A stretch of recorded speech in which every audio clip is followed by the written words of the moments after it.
On his birthday, a lonely billionaire slipped away from a glittering gala and sat alone in the park until two 3-year-old twins took his hand. Their innocent invitation led him to a tiny apartment, one candle, and a choice that would cost him millions, and give him everything he never knew he needed. The park should have felt alive.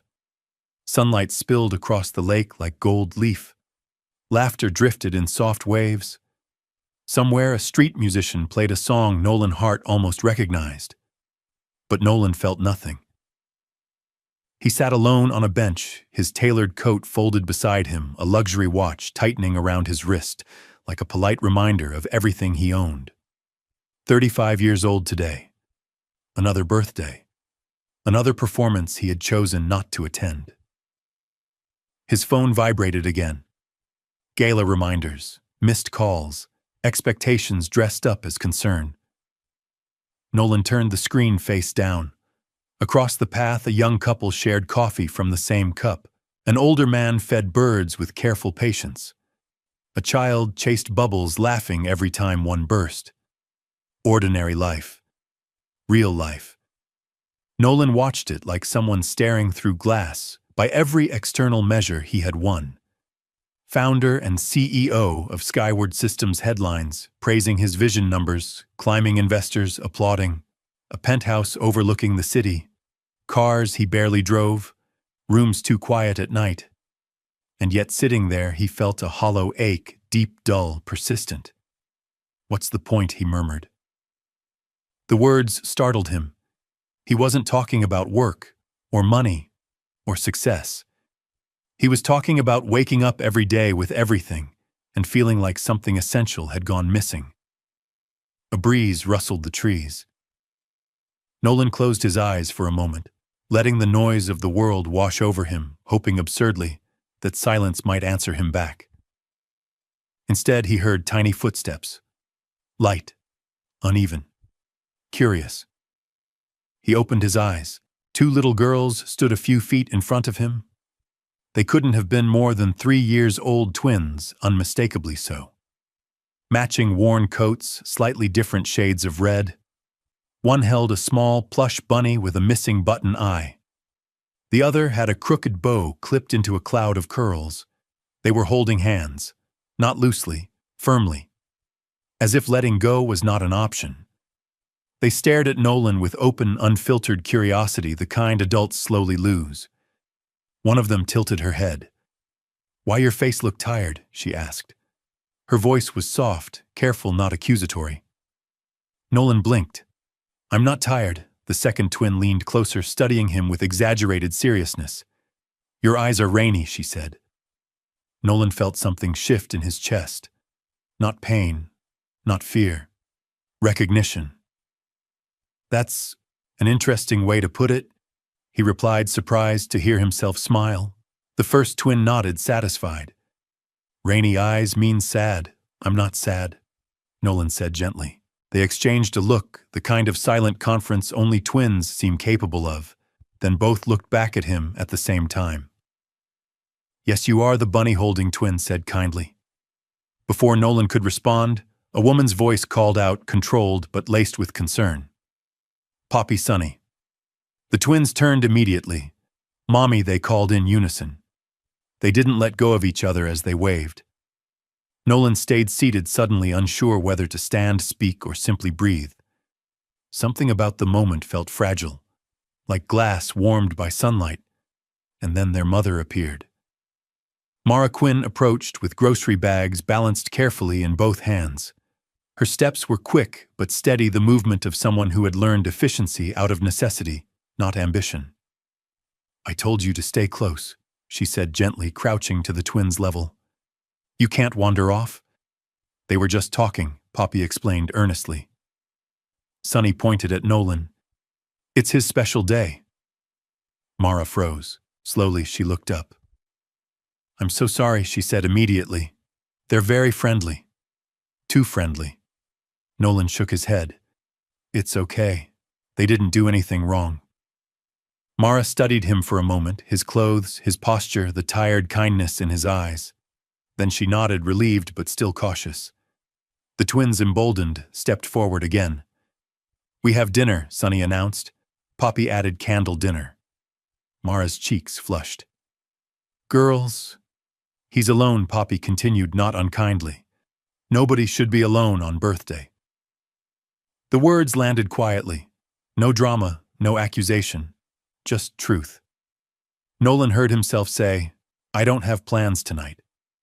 Mara hesitated, long enough to weigh pride against courtesy, safety against kindness. "It's very simple," she said carefully. "Nothing fancy, just food." "That sounds perfect," Nolan replied, surprising them both. The twins beamed. Mara exhaled. "I'm Mara. This is Poppy and Sonny." "Nolan," he said. "Nice to meet you." As they walked away, the twins turned back to wave, still holding hands. For the first time in years, Nolan didn't feel the weight of what he was missing. He felt the pull of what might be waiting. Mara hesitated before speaking again, as if weighing every word. "We live nearby," she said carefully. "Westbridge walk-ups. Apartment 4B. If you change your mind, that's okay." Nolan didn't hesitate. "I won't." The twins reacted instantly. "Chocolate cake," Sonny declared. "With sprinkles," Poppy added, nodding as if sealing a contract. Mara laughed, despite herself, a small surprised sound that escaped before she could stop it. "You didn't even ask what kind of cake." "The birthday kind," Nolan replied. As they parted ways, Nolan watched the three of them walk down the path. The twins skipped in uneven rhythm, occasionally bumping shoulders but never letting go of each other's hands. Mara listened intently to whatever story they were telling, bending slightly, so she wouldn't miss a word. Something warm settled in Nolan's chest. He remained on the bench long after they disappeared, staring at the spot where they'd been. The park felt different now, less distant, less like a painting he wasn't allowed to touch. For the first time in years, he looked forward to the evening. Hours later, dusk painted the city in soft blues and amber lights. Nolan stood outside Westbridge walk-ups with a small cake box in his hands. The building was modest brick, worn smooth by time, the hallway lights humming quietly. He checked the apartment number again. 4B. For a brief moment, doubt crept in. This wasn't his world. Before he could turn away, the door opened. Two small faces peeked out. "You came!" Poppy gasped. Sonny clapped her hands once decisively. He came. They stepped aside without hesitation, inviting him in with the seriousness of hosts far older than three. The apartment was small, but warm. Not crowded, just carefully lived in. Soft lights glowed from a string of old holiday bulbs taped neatly along the ceiling. The air smelled like roasted chicken and something sweet. "Take off shoes," Sonny instructed. Nolan obeyed. Mara appeared from the kitchen, wiping her hands on a towel. She looked surprised, then quietly relieved. "I'm glad you came," she said. "Really?" Nolan held up the cake box. As promised, the twins treated it like treasure. The dining table was set for 4 mismatched plates, arranged with intention. In the center stood a single candle in a simple holder. "We only light it for special days," Poppy explained. Nolan sat, his knees nearly touching the table, his suit absurdly expensive against the humble chair. And yet he'd never felt more appropriately dressed. Dinner was simple. Chicken, potatoes, gravy. The twins talked constantly, narrating every bite, every thought. Mara listened with patient focus, occasionally correcting gently, always smiling. Nolan realized something unsettling. No one here knew who he was, and for the first time that felt like freedom. When dinner ended, Poppy reached for the candle. "Now," she said solemnly. Sonny nodded. "Sing." Mara smiled, slightly embarrassed, then began softly. The twins joined in, off-key, enthusiastic, unstoppable. Nolan felt his throat tighten. When the song ended, Sonny leaned forward. "You make wish." Nolan stared at the small flame. Just one candle. No chandeliers, no speeches, no applause. He closed his eyes. He didn't wish for success, or money, or approval. He wished quietly not to feel empty anymore. He blew out the candle. The twins cheered like he'd accomplished something heroic. Later, as he prepared to leave, Sonny tugged his sleeve. "You come again?" Nolan looked at Mara. She didn't answer for him. "Yes," he said. "If that's okay." Mara nodded. "It is." As Nolan stepped back into the night, the city felt different. The lights less harsh, the noise less heavy. Behind him in apartment 4B, two little girls climbed into bed, whispering about the birthday man, while their mother stood quietly in the doorway watching them sleep. And somewhere between that single candle and the closed apartment door, Nolan Hart realized something extraordinary had begun. Nolan didn't plan to come back the next day, but he did, and then again. At first he told himself it was coincidence, a free evening, curiosity, the leftover warmth from a simple birthday dinner that still surprised him when he thought about it. But soon the visits found their own rhythm. Tuesdays became story nights. Nolan would arrive with a thin picture book tucked under his arm, and the twins would climb onto the couch like it was a stage. Poppy preferred animals. Sonny demanded princesses, but only the brave ones. Nolan learned how to change his voice without feeling foolish, how to pause at the right moments so tiny gasps could fill the room. Thursdays were quieter. Movie nights. The twins rarely made it past the halfway mark before sleep claimed them, one curled against Mara's side, the other clutching Nolan's sleeve without realizing it. Weekends, Nolan fixed small things: a loose cabinet hinge, a flickering light, a stubborn drawer that refused to close. He worked slowly, deliberately, never turning it into a display. Mara noticed. "You don't have to do all this," she said once. "I know," Nolan replied. "I want to."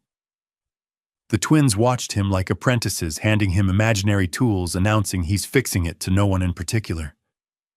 Something changed inside Nolan during those evenings. The silence of his penthouse no longer felt peaceful. It felt empty.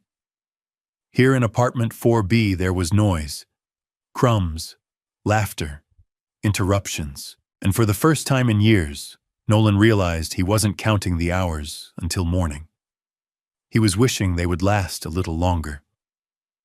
Mara noticed the shift before Nolan did.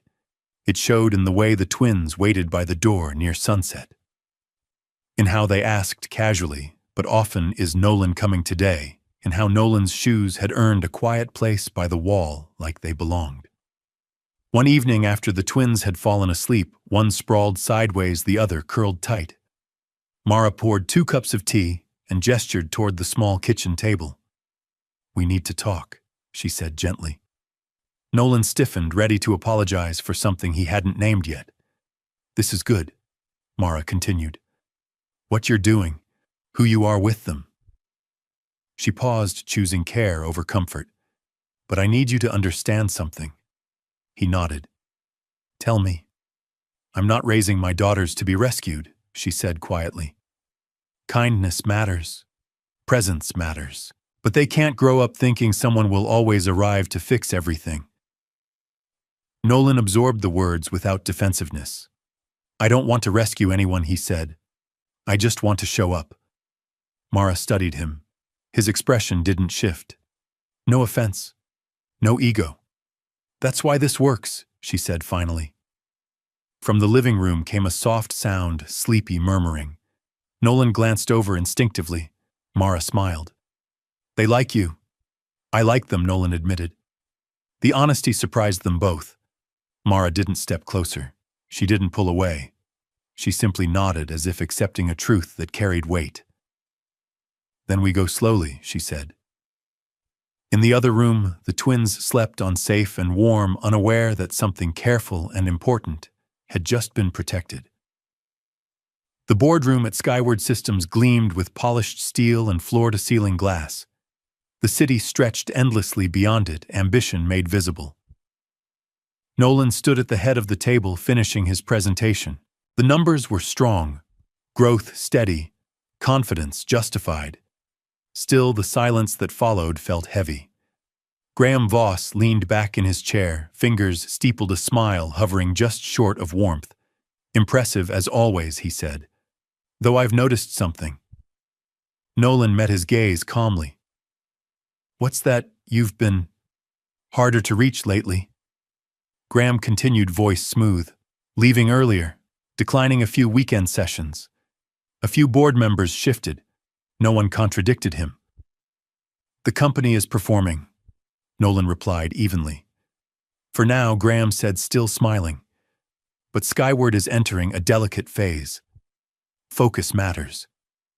The implication landed without being spoken. After the meeting, as the room emptied, Graham fell into step beside Nolan. You've built something extraordinary, he said quietly. Don't lose it by dividing your attention. Nolan stopped walking. My attention isn't divided, he said. It's clearer than it's ever been. Graham studied him for a moment, eyes sharp behind the charm. Just remember, clarity can be expensive. That night, Nolan returned to apartment 4B later than usual. The twins were already asleep. Mara greeted him with a soft smile, but she noticed the tension he carried inside. As Nolan watched the twins breathe evenly in their sleep, Graham's words echoed faintly. Clarity can be expensive. For the first time, Nolan wondered what the cost would be and whether he was finally ready to pay it.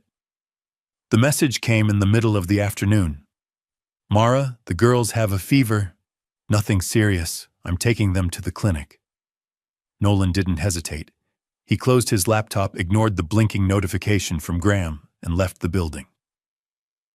The pediatric clinic was bright and busy, filled with low voices and the soft shuffle of worried parents. Nolan spotted them immediately, Mara seated with Poppy and Sunny curled against her, unusually quiet. The twins' energy, normally unstoppable, had been replaced by drowsy stillness. You didn't have to come, Mara said when she saw him, though relief flickered across her face. I wanted to, Nolan replied. He knelt gently, touching the twins' foreheads, warm but not alarming. Poppy leaned into him without thinking. Sunny clutched his sleeve with sleepy fingers. While they waited, Nolan returned with water and small snacks for Mara. No speeches, no heroics, just presence.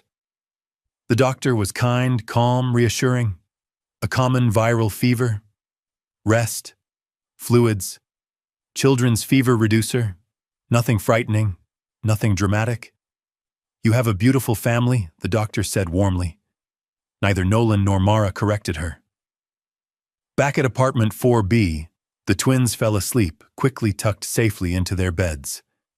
Nolan sat at the kitchen table, laptop open, answering emails while listening for any sound from the bedroom. When Mara emerged, exhaustion written into the slope of her shoulders, Nolan closed the computer without a word. They're sleeping, she whispered. Good, he said softly. They sat together in the quiet kitchen, the apartment holding its breath. Outside, the city continued on cars, sirens, ambition. Inside, Nolan felt something settle. This was what mattered. That evening, after the twins were fully asleep, Nolan and Mara sat at the small kitchen table, mugs of tea cooling between them. Can I ask you something, Mara said. Nolan nodded. Anything.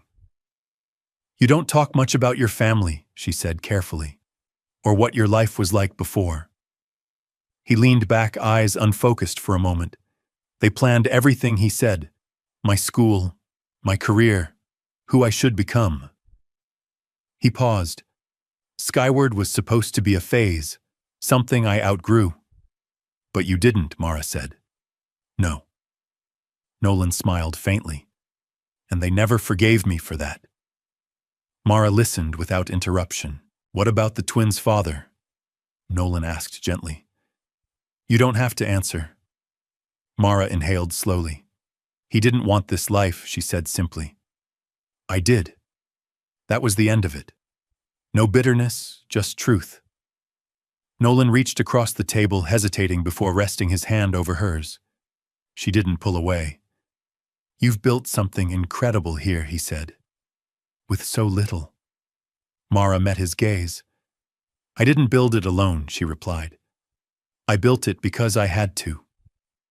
The moment stretched quiet, unguarded. Nolan leaned in first, slowly giving her every chance to stop him. She didn't. Their kiss was gentle, brief, deliberate.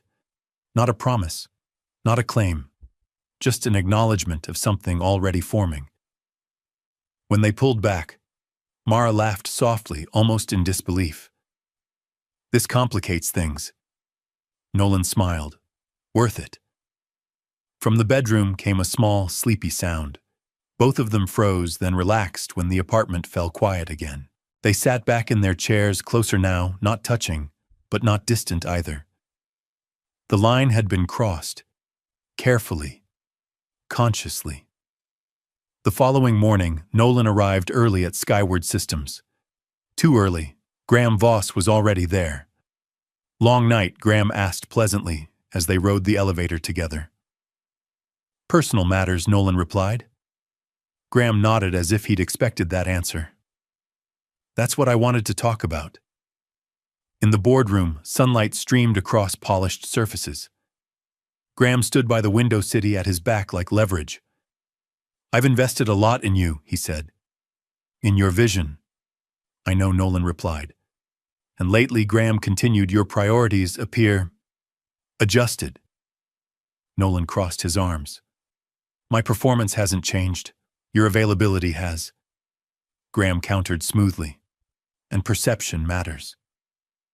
He stepped closer, lowering his voice. This company is entering a critical phase. The board expects total commitment. Nolan met his eyes. They're getting it. Not if you're distracted, Graham said, his smile thinning, by domestic concerns. The words were chosen carefully, not cruel, just sharp. Nolan felt heat rise, but his voice stayed calm. My personal life isn't a weakness. Graham studied him for a long moment. Every strength has a cost, he said. Just make sure you're ready to pay it. That evening, Nolan returned to apartment 4B later than planned. The twins were already asleep. Mara met him at the door, her expression gentle but questioning. Everything okay? She asked. Nolan nodded. Just work. But as he watched the twins, sleeping safe, warm, unaware, Graham's words echoed again. Perception matters. Nolan understood the truth beneath the warning. Soon he wouldn't be allowed to choose quietly, and when that moment came, silence would no longer be an option. The Hart estate in the Hamptons looked less like a home and more like a statement. White columns rose into a sky turning lavender. The gardens were manicured so precisely, they felt edited, like someone had removed every wild thing that ever tried to grow. Even the air smelled expensive salt from the sea mixed with roses that had never known hardship. Nolan stood at the base of the steps with Mara beside him, and the twins between them, one little hand in each of Mara's hands. Poppy's coat was a clean, deep red. Sunny's was a softer burgundy. Both were modest, but neat-buttoned carefully, their curls brushed and clipped, with tiny bows that made them look like two brave pennies dropped into a world of gold. Still time to turn around, Nolan murmured, squeezing Mara's fingers. Mara took a measured breath. Her posture straightened, not stiff, not defensive, simply steady. No, she said quietly. I want to know all of you, even this part. In the back seat, the twins had been awake for exactly 20 seconds before deciding the house was a fairy tale. Poppy stared up. Big house, she whispered. Sunny blinked slowly, then announced like a verdict, castle.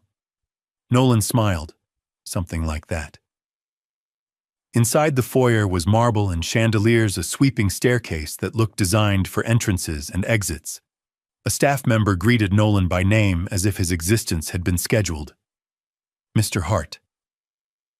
Your parents are in the salon with early guests. Mara's gaze flicked over framed art-polished floors, the gliding confidence of people who belonged to rooms like this. Nolan watched her absorb it. He didn't miss the way her shoulders tightened for a second, before she relaxed them again. They entered the salon.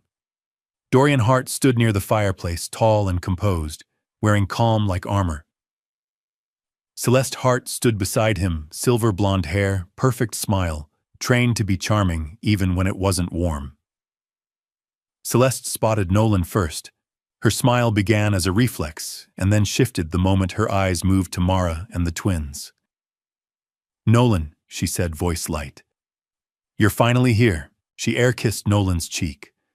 Then her gaze fell on Mara, appraising in a way that would have been subtle if it didn't feel so sharp. "And you've brought guests." Nolan's jaw tightened. "Mother, this is Mara Quinn, and these are Poppy and Sunny." Mara offered her hand with genuine politeness. "Mrs. Hart, thank you for having us." Celeste accepted the handshake with 2 fingers of formality. How unexpected. Nolan rarely brings friends to family functions. Mara didn't flinch. She didn't correct. She simply held her dignity like a quiet flame. Before Celeste could say more, Dorian Hart stepped forward. His eyes had evaluated deals worth millions. Now they evaluated people. So he said, "This is what pulled you away from Sunday dinners." Nolan met his father's gaze, calm and unwavering. "This is who I'm building my life with." Dorian's attention shifted to the twins who had been observing the room like tiny scientists studying a new habitat. Poppy stood slightly behind Mara, still holding her hand. Sunny leaned forward, curiosity winning over caution. Dorian crouched, not a performance, not a show, bringing himself down to their height. "And who are you two?" he asked, voice unexpectedly gentle. Sunny pointed at herself. "Sunny?" Poppy whispered, "Poppy." Dorian nodded solemnly as if receiving titles. "Those are excellent names." Poppy's eyes widened at the approval. Sunny stared at his cufflinks like they were small, shiny insects. Dorian glanced at a side table and then made a decision. "I have something I think you might like." He led them slowly, carefully toward a polished music box. He opened it. A delicate ballerina began to spin, and soft music floated into the air. The twins' faces transformed. Poppy's mouth formed a silent wow. Sunny's hand rose to her chest, like the music had tapped a place she didn't have words for yet. Mara's expression softened despite herself. Celeste watched the scene with something complicated behind her smile. She turned back to Nolan, lowering her voice. "We should discuss this privately." Nolan's answer was immediate. "There's nothing to discuss. They're with me." Celeste's smile held barely. "Nolan, darling, people are watching." Nolan's eyes stayed steady. "Let them." The gala began in full. More guests arrived. Laughter swelled. Crystal glasses caught the light. Conversations spun in circles around money, status, schools, and summer homes. Mara stood beside Nolan, her hand resting lightly on the twins' shoulders whenever they drifted too close to the flow of strangers. Nolan noticed how she kept them safe without making them small. For a moment, it almost worked. Almost. Then Nolan felt it, the shift in the air when someone important entered a room. Graham Voss moved through the crowd with effortless ease, greeting board members like friends, investors like family. When he saw Mara, his smile sharpened, not cruel, just calculated. He approached with the politeness of a man who had never been told no. "Mara Quinn," he said, as if tasting her name. "We finally meet." Mara's expression stayed calm. "Graham Voss." Nolan stepped closer, protective without being possessive. "This isn't the place." Graham's smile widened. "Oh, I think it is." Behind them, the twins stood close to Mara, still glowing from the music box. Poppy held Sunny's hand. Sunny held the bunny. In a room full of mirrors, the smallest souls were the only ones who looked real, and Nolan felt in his bones that tonight would demand something from him. Not money, not strategy, a choice. Mara didn't want to talk to Graham Voss. She could feel the way his attention worked, like a hand that didn't touch you, yet still tried to move you. But he positioned himself beside her with practiced timing, the way certain people do when they're used to the world opening doors before they knock. Nolan had been pulled into a conversation by an older couple with investment questions, and for 30 seconds, just 30, Mara was alone in the wrong place at the wrong time. Graham's voice stayed smooth. "You look composed." Most people are overwhelmed the first time they walk into a room like this. Mara's smile was polite, controlled. I'm fine. He nodded as if she'd said something else. That's impressive. Nolan seems calmer lately, more grounded. Mara didn't answer. She watched the twins nearby, supervised by a staff member, as they examined a dessert table with reverent interest. Poppy pointed at macarons like they were jewels. Sunny whispered tiny cookies, as if telling a secret. Graham followed her gaze. Cute kids, he said lightly. You must be very proud, Mara replied. Simple. True. Graham took a sip of his drink. Nolan has always been extraordinary, obsessive even. The kind of man who can't stop building. He smiled. That's why I invested early. That's why the board trusts him. Mara's instincts sharpened. This wasn't a compliment. It was a frame being set. He's built skyward, Mara said evenly. And it's doing well. Oh, it's doing very well, Graham agreed. But we're approaching a delicate phase. Acquisitions, expansion, public perception. His eyes flicked toward Nolan across the room. And perception can be fragile. Mara's chest tightened, but her voice stayed steady. What are you saying? Graham lowered his voice just enough to feel intimate. I'm saying Nolan's focus has shifted. That's not inherently bad. But he paused with theatrical gentleness. You know what board members fear, Mara? Uncertainty. They fear a leader who becomes unpredictable. Mara's mouth went dry. She forced herself not to show it. Unpredictable, how she asked. Graham's smile returned, softening the blade. He leaves early, declines sessions, misses dinners he used to attend without question. He leaned in slightly, like a friend offering advice. I don't say this to accuse you. I say it because I've seen it before. Mara felt heat rise in her cheeks. Anger, not fear. You don't know anything about me. I know, Nolan. Graham replied, calm as glass. And I know what he built. Thousands of employees depend on his decisions.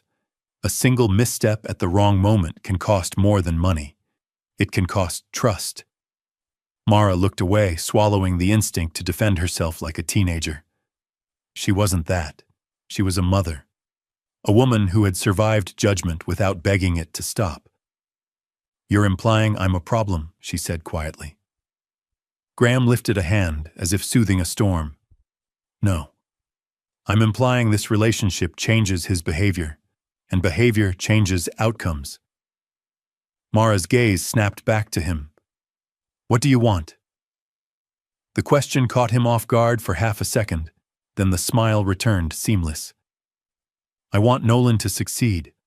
I want Skyward to remain stable. I want to protect what we built.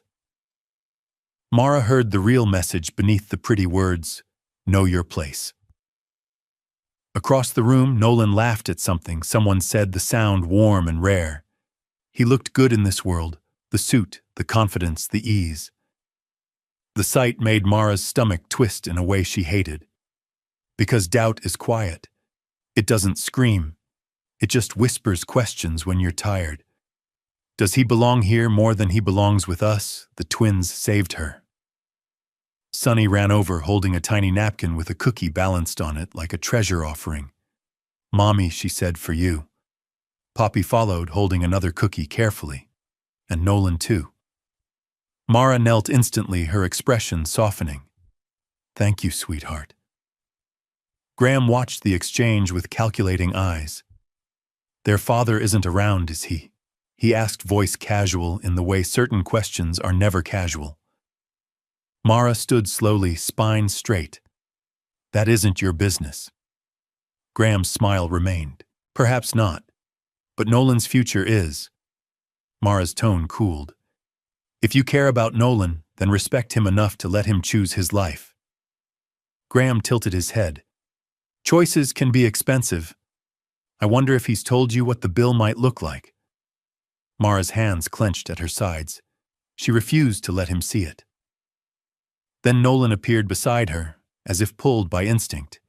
His gaze took in Mara's face, the twins' tight grip on her dress, Graham's too friendly posture. "What did you say to her?" Nolan asked quietly. Graham chuckled lightly, feigning innocence. "Nothing scandalous. Just reminding her how important you are." Nolan stepped closer. His voice stayed calm, but the temperature dropped. "Don't use my importance as a weapon." Graham's smile thinned. "I'm not weaponizing anything. I'm protecting the company." Nolan's eyes didn't blink. "The company doesn't get to own my soul." For a moment, the air around them tightened. Conversations nearby grew softer. People sensing tension like sharks sense blood, except this wasn't blood. It was a boundary being drawn.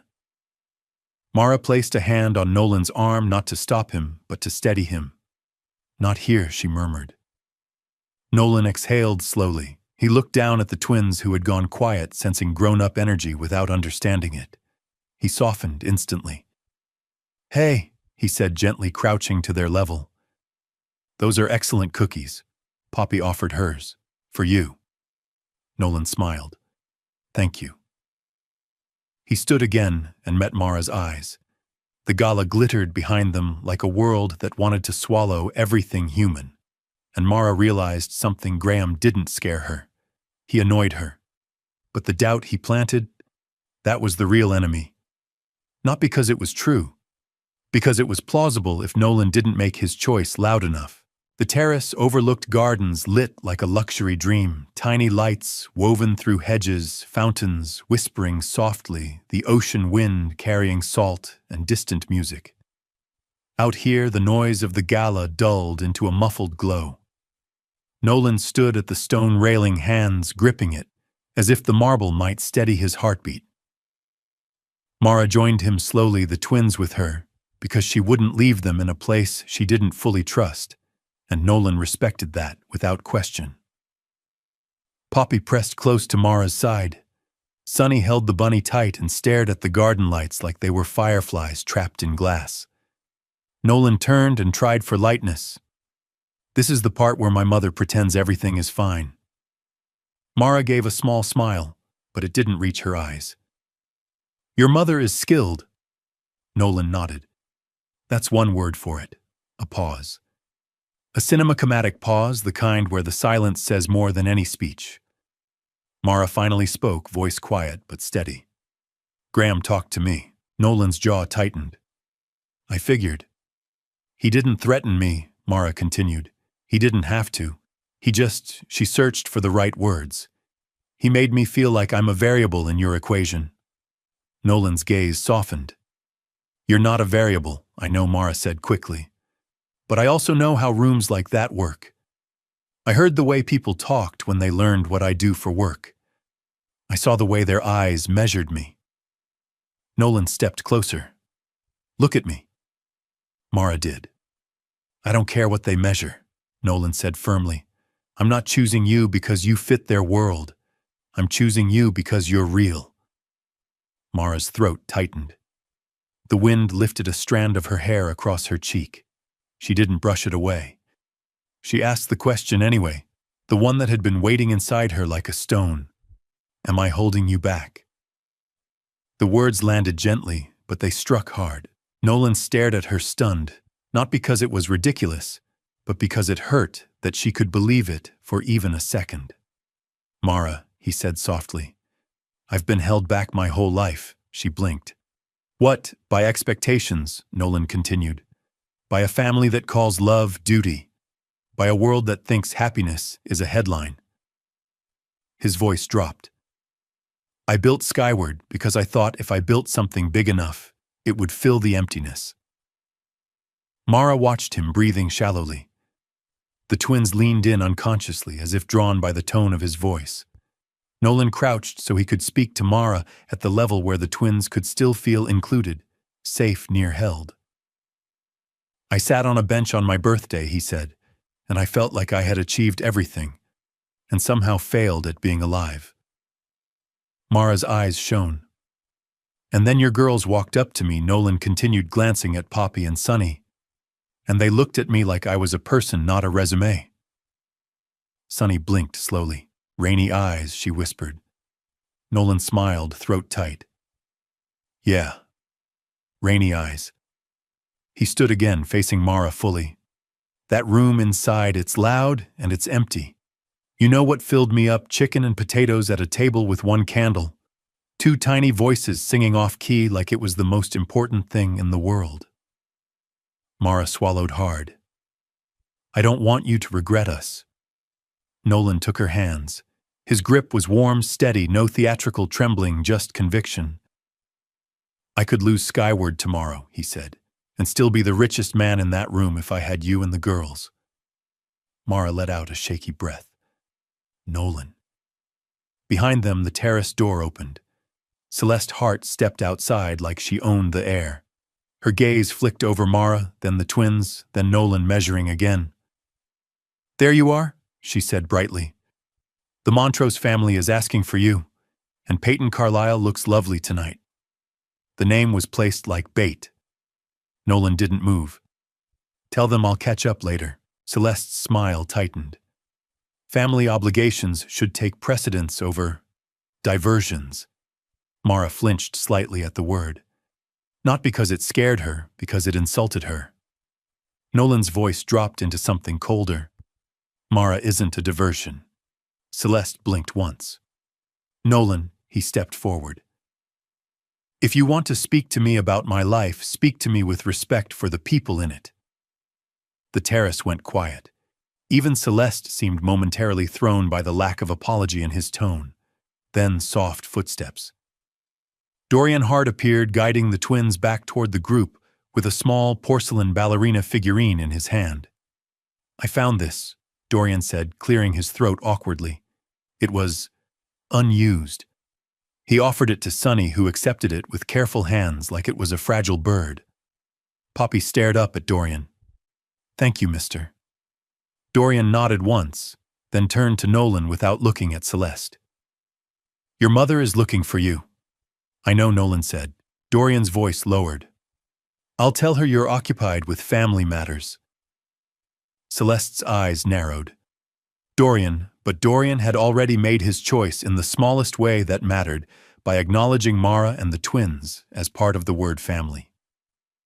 Nolan lifted Sunny gently into his arms, careful and respectful. Mara picked up Poppy's hand. The twins stayed close, safe. As they walked back through the glittering hallway, Mara glanced over her shoulder once at the party continuing without them at the world of mirrors.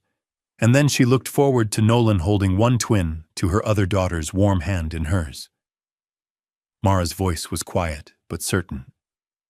Ask me again about moving in together. Nolan's eyes searched hers. And your answer?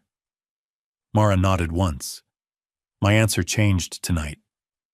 Not because the rich world impressed her, because Nolan didn't. He chose them without needing permission from anyone. The brownstone in Brooklyn Heights didn't glitter. That was the first thing Mara noticed. It had tall windows that let the morning light spill in without asking permission. A narrow staircase with worn steps. A small backyard where a young tree leaned slightly to one side, as if it had learned to adapt early. This one, Nolan said quietly. Only if it feels right. Mara walked slowly from room to room, the twins padding along behind her like curious shadows. Poppy tested the echo of her voice in the hallway. Sunny pressed her face to a window and announced, Bird lives there. The bedroom Nolan had imagined for the twins wasn't extravagant, just two small bed space for shelves and a corner where drawings could live without being temporary. Mara stopped there the longest. You don't have to give up your place, she said finally. I'm not giving up anything, Nolan replied. I'm choosing. Mara turned to him, eyes sharp but not unkind. I need to say this out loud, she said. If we do this, I don't disappear into your life. I keep my work, my independence. The girls don't grow up thinking comfort comes from someone else's sacrifice. Nolan nodded without hesitation. Agreed. From the doorway, Sunny raised a hand like she had a question in school. Can Bunny come? Mara smiled. Yes, Bunny can come. Poppy added, and books. All the books, Nolan promised. That evening, back at apartment 4B, they spoke honestly about money, boundaries, schedules, privacy, the difference between help and control. No raised voices, no grand declarations, just careful construction. Later, when the twins were asleep, Mara sat on the edge of the couch and exhaled. "I'm scared," she admitted. Nolan sat beside her, close but not crowding. "Me too." They let the fear exist without trying to solve it immediately. That was new, and somehow that made it feel survivable. Saturday arrived bright and loud. The twins had been talking about it since morning, the spaghetti place, the one with singing waiters Nolan had promised to take them to. Poppy practiced clapping. Sonny practiced bowing for the singers. Nolan checked his watch. Then his phone vibrated. Graham Voss. He stared at the screen longer than necessary. When he answered, Graham's voice was tight, urgent, but controlled. "Carson's team is backing out," Graham said. "They want an emergency renegotiation. Today." Nolan closed his eyes briefly. "I'm with my family." "This deal is worth hundreds of millions," Graham replied. "If it collapses, the board will want to know why you weren't available." Nolan looked at the twins, who were watching him with unfiltered excitement. "I'll be there," he said finally. He ended the call and knelt in front of them. "I need to tell you something," he said gently. Sonny frowned. "We go now, not today," Nolan said. "I'm really sorry. I have to fix something important." Poppy tilted her head. "You go again." The words weren't angry, just small, confused. Mara crouched beside Nolan. "It's okay," she said softly to him, not the twins. But Nolan felt the weight anyway. At the curb, 2 taxis waited, one for Mara and the twins, one for Nolan. He hugged them carefully, one at a time. "I promise I'll make it right." Sonny nodded, serious. Poppy waved without smiling. As Nolan's taxi pulled away, he watched them grow smaller through the window, Mara holding both hands steady as ever. In his pocket, the ring box felt heavier than it should have. The meeting stretched into night. By the time Nolan stepped out of the hotel, exhaustion clung to him like a second coat. The deal was saved barely, concessions made, control maintained. Graham was satisfied. "You did the right thing," Graham said, clapping Nolan on the shoulder. "This is leadership." Nolan didn't answer. When he arrived at Mara's apartment, the lights were dim. He let himself in quietly. On the counter sat a plate of spaghetti carefully covered. A folded note rested beside it. "In case you're hungry. We missed you." Nolan stood there longer than he needed to. He checked on the twins first. They slept peacefully, safe, warm, the bunny tucked between them, the porcelain ballerina on the shelf catching a soft glint of light. Mara was awake in the bedroom reading. She looked up when he entered, expression unreadable. "The deal?" she asked. "Saved," Nolan said. He sat on the edge of the bed. "I'm sorry." Mara set the book aside. "This is your life," she said gently. "Emergencies happen." "I don't want them to think I choose work over them," Nolan admitted. Mara reached for his hand. "They won't. If you show them you come back." Nolan swallowed. He pulled the ring box from his pocket and set it on the nightstand. "Not tonight," he said quickly. "I just wanted you to know." Mara covered the box with her hand. "I know your intentions," she said. "That matters." Later, lying beside her in the dark, Nolan stared at the ceiling. Outside, the city hummed ambition, momentum, demand.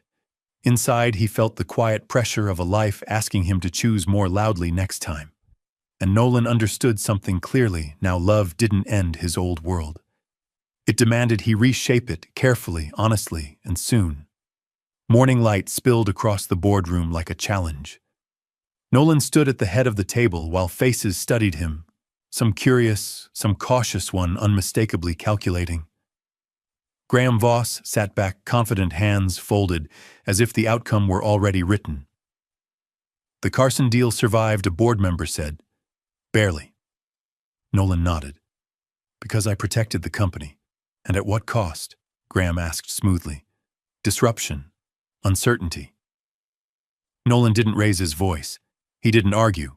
He simply pressed a folder onto the table. For the past year, Nolan said, I've prepared a transition plan. Legal, responsible, transparent. Pages turned. Numbers spoke.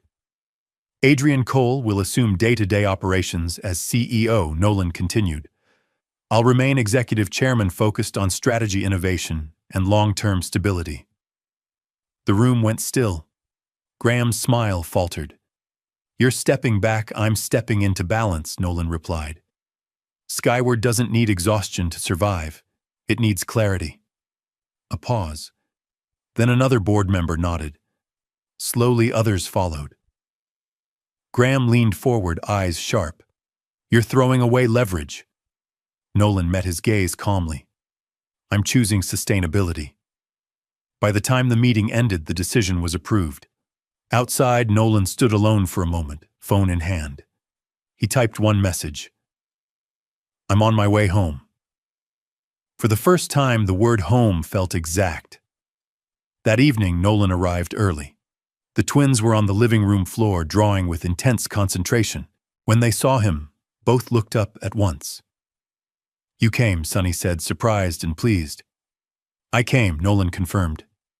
He knelt, letting them show him their drawings, 4 stick figures holding hands, a crooked house with a tree beside it. Mara watched from the kitchen, cautious but hopeful. After bedtime, the apartment grew quiet.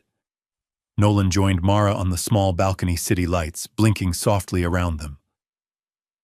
I made a decision today, Nolan said. Mara waited. I chose a structure that lets me be present, he continued. Not perfect, but honest. Mara studied his face.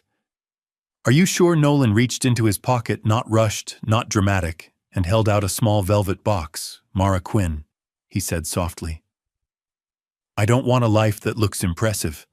I want one that feels true. Will you marry me? Mara's breath caught. Tears gathered not from surprise, but recognition. Yes, she said simply. Yes. Inside, the twins slept peacefully, unaware that the world had shifted quietly in their favor. 1 year later, Central Park bloomed again. Nolan stood in a small kitchen, not a penthouse flower, dusting his shirt, as 2 3-year-olds stood proudly on stools beside him. Careful, Mara laughed. That's too many blueberries? It's birthday pancakes, Poppy said seriously. They need many. Sonny nodded. Many. Later at dinner, laughter filled the room. Grandparents sat awkwardly but present. The twins presented Nolan with a handmade book titled Our Dad Nolan Pages, filled with drawings and simple words. When Nolan hugged them, his eyes closed. On the balcony that night, Mara leaned into him. Happy birthday. Nolan smiled. Best one. A year ago, he had sat on a bench feeling empty. Now he stood surrounded by quiet joy, by love chosen not assigned. And Nolan Hart finally understood success had given him a view. Love had given him a place to stand. Did this story leave a lasting impression on you? We'd love to hear your thoughts. Leave a comment, rate it from 1 to 10, and tap the end screen to see another heartwarming story waiting for you. Don't forget to like, share, and subscribe. Then tap the bell icon so you don't miss any new stories. Until our next story.